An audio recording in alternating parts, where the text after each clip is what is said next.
गुप्त दान और गुप्त प्रार्थना। सावधान रहो कि तुम लोगों को दिखाने के लिए अपने दान न करो, अन्यथा तुम्हें अपने स्वर्गीय पिता से कोई प्रतिफल नहीं मिलेगा। इसलिए जब तुम जरूरतमंदों को देते हो तो अपने आगे तुरही न बजाओ, जैसा कि कपटी लोग सभाओं और गलियों में करते हैं, ताकि लोग उनकी प्रशंसा करें।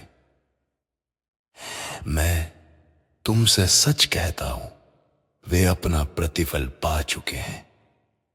लेकिन जब तुम जरूरतमंदों को देते हो तो अपने बाएं हाथ को ये न जानने दो कि तुम्हारा दाहिना हाथ क्या कर रहा है।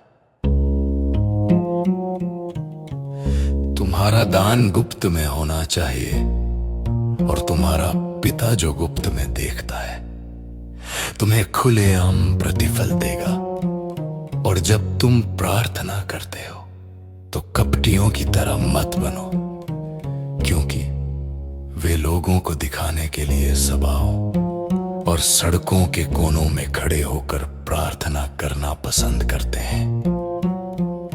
मैं तुमसे सच कहता हूं, वे अपना प्रतिफल पा चुके हैं। लेकिन जब तुम प्रार्थना करते हो तो अपने भीतरी कमरे में प्रवेश करो, और जब तुम अपना द्वार बंद कर लो तो अपने पिता से जो गुप्त में है प्रार्थना करो, और तुम्हारा पिता जो गुप्त में देखता है तुम्हें खुलेआम प्रतिफल देगा।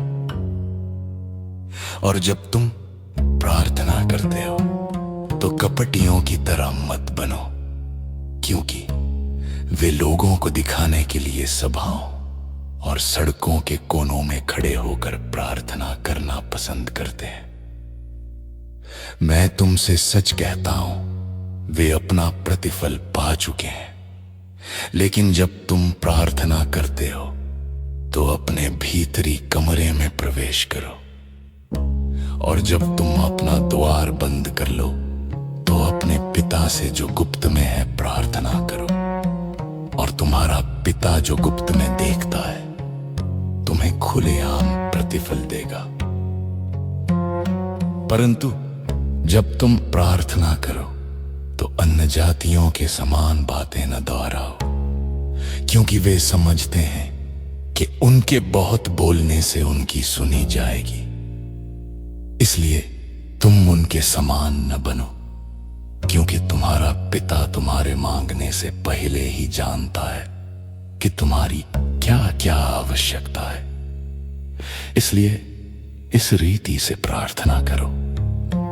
हे हमारे स्वर्गीय पिता, तेरा नाम पवित्र माना जाए, तेरा राज्य आए, तेरी इच्छा जैसी स्वर्ग में पूरी होती है वैसे पृथ्वी पर भी हो। हमारी प्रतिदिन की रोटी आज हमें दे, और जिस प्रकार हमने अपने अपराधियों को क्षमा किया है वैसे ही तू भी हमारे अपराधों को क्षमा कर। और हमें परीक्षा में न ला, परंतु बुराई से बचा, क्योंकि राज्य और पराक्रम और महिमा युगानुयुग तेरे ही हैं। आमीन। क्योंकि यदि तुम मनुष्यों के अपराध क्षमा करोगे तो तुम्हारा स्वर्गीय पिता भी तुम्हें क्षमा करेगा। परंतु यदि तुम मनुष्यों के अपराध क्षमा नहीं करोगे तो तुम्हारा पिता भी तुम्हारे अपराध क्षमा नहीं करेगा।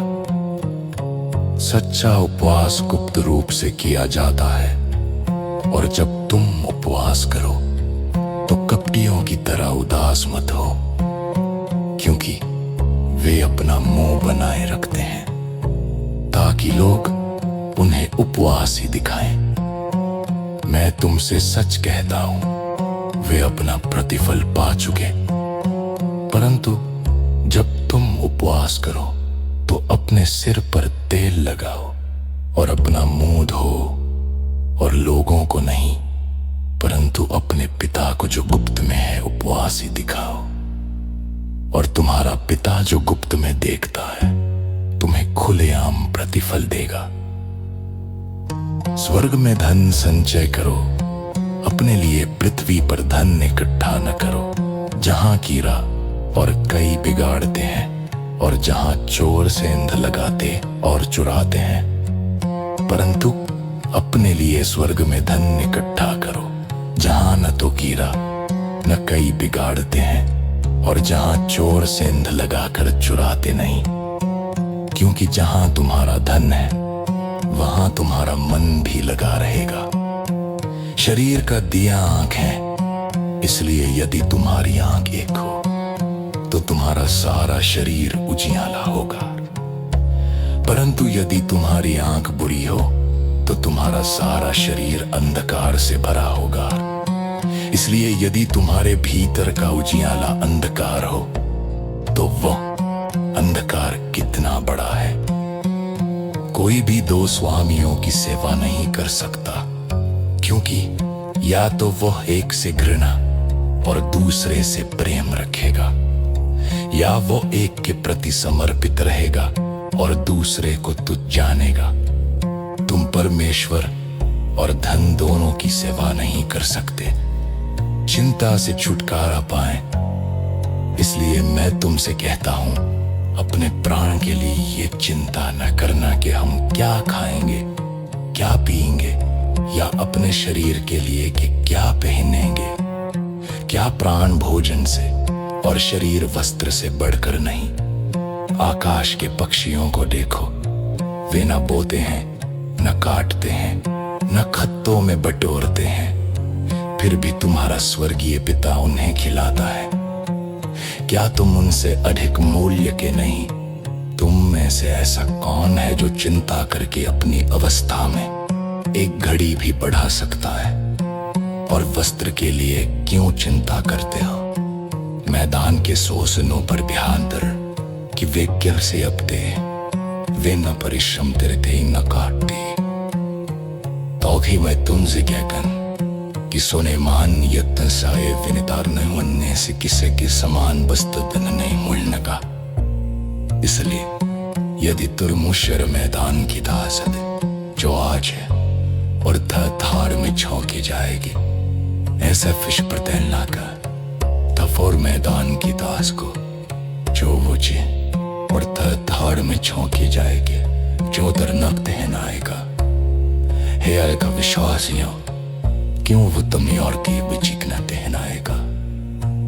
इसलिए चिंता मत कर, क्योंकि अन्य जाते हैं सब वस्तुएं खोजे है और तुम्हारा स्वर्गीय पिता जान